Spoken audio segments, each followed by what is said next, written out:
Halo guys, selamat datang di YouTube channel aku. Sebelumnya kenalin nama aku Ali.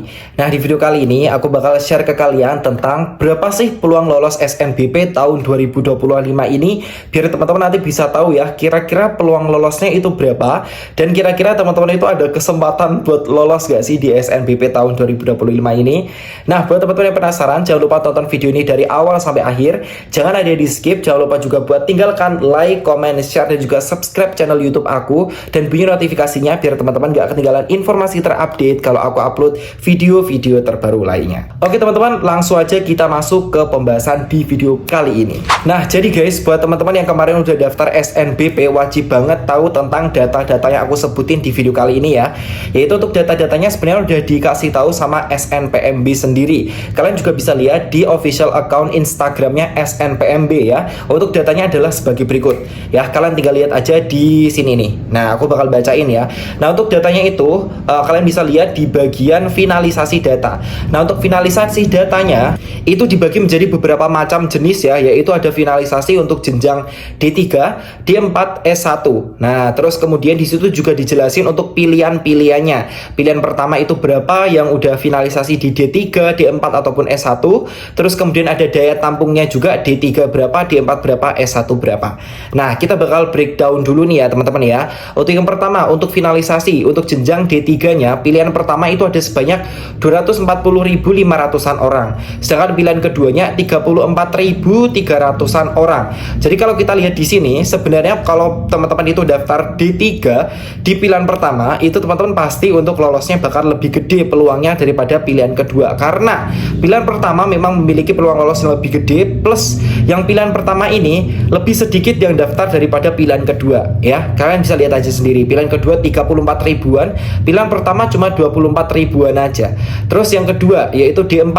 D4 ini pilihan pertamanya 61.600-an, kalau yang pilihan keduanya 61.800-an. Jadi mirip ya, hampir mirip. Terus kemudian yang ketiga yaitu jenjang S1. Di sini dijelasin untuk S1-nya yang daftar 690.330 orang, sedangkan pilihan duanya 541.800 orang. Ya jelas ya, S1 pasti lebih banyak yang daftar. Nah, kalau di total, untuk total keseluruhan yang daftar di SNBP atau yang udah finalisasi itu adalah 776.515 orang. Nah, terus kemudian untuk yang di pilihan pertama itu sebanyak sama ya, banyaknya jumlahnya yaitu 700 sekian orang. Tapi yang pilihan keduanya yang ngisi itu cuma 637.937 orang.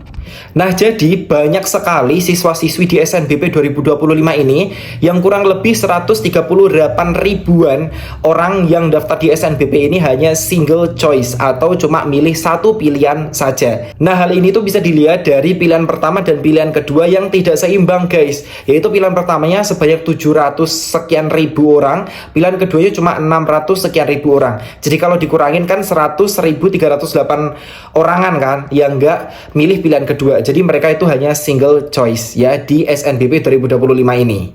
Nah, untuk single choice sendiri itu nggak masalah sebenarnya ya, tergantung teman-teman, sesuka hati teman-teman.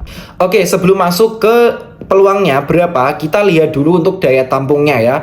Nah, untuk daya tampung itu sendiri disediakan di sini ada totalnya 181.425 orang. Sedikit banget ya guys ya.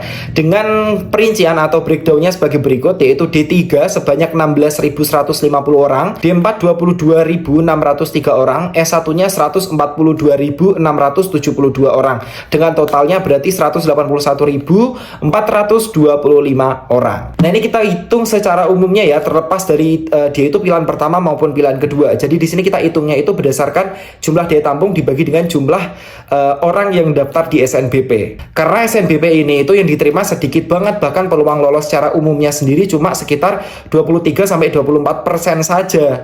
Nah, jadi guys, ini tuh untuk peluang lolos SNBP-nya udah aku buat dalam bentuk spreadsheet kayak gini. Jadi untuk secara umumnya peluang lolosnya pas aku hitung itu 23,36%.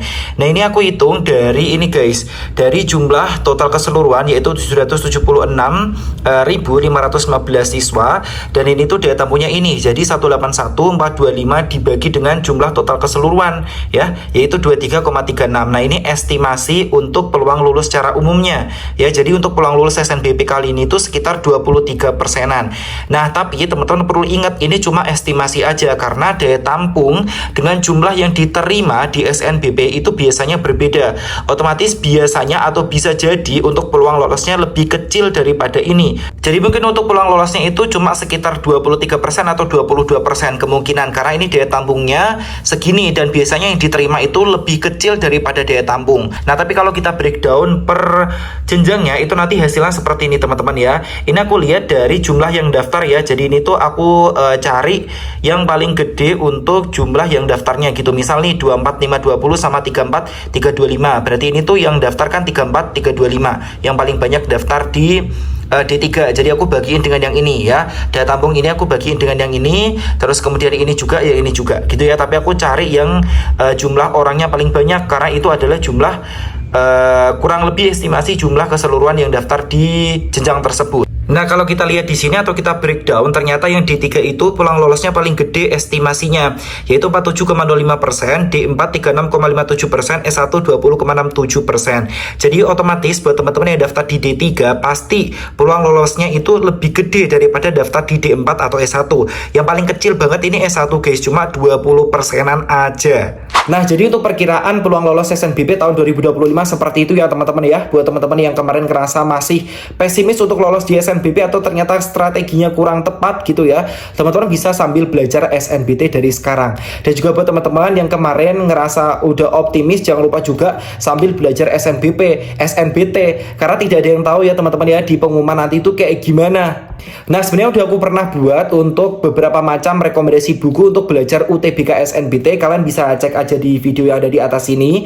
Itu aku udah bahas beberapa macam buku untuk UTBK SNBT, dan juga buat teman-teman yang pengen buku privat Alfaiz juga udah pernah aku bahas di video yang ini, yang UTBK SNBT-nya ya. Teman-teman nanti tinggal tonton aja di situ, tinggal kalian cek-cek aja sekiranya cocok buat kalian ya. Atau buat teman-teman yang udah ada rencana nih mau ambil buku mana, buku apa gitu ya, teman-teman tinggal cek aja pembelian bukunya itu di link yang ada di description video ini. Tinggal cek aja ya, di sana udah aku kasih link pembelian semua bukunya dari official store. Ada privat Alfaiz, buku paten, buku The King, buku Wangsit Om Jero, dan buku-buku yang lainnya, buku Maksima dan lain-lain ya. Cek aja pembeliannya di link yang ada di description video ini. Nah, jadi kayak gitu aja guys untuk informasi di video kali ini. Semoga informasi video kali ini bisa bermanfaat buat kalian, dan buat kalian semangat terus untuk mengejar PTN dan juga prodi yang kalian impikan. Semoga nanti bisa lolos ya di tahun 2025 ini.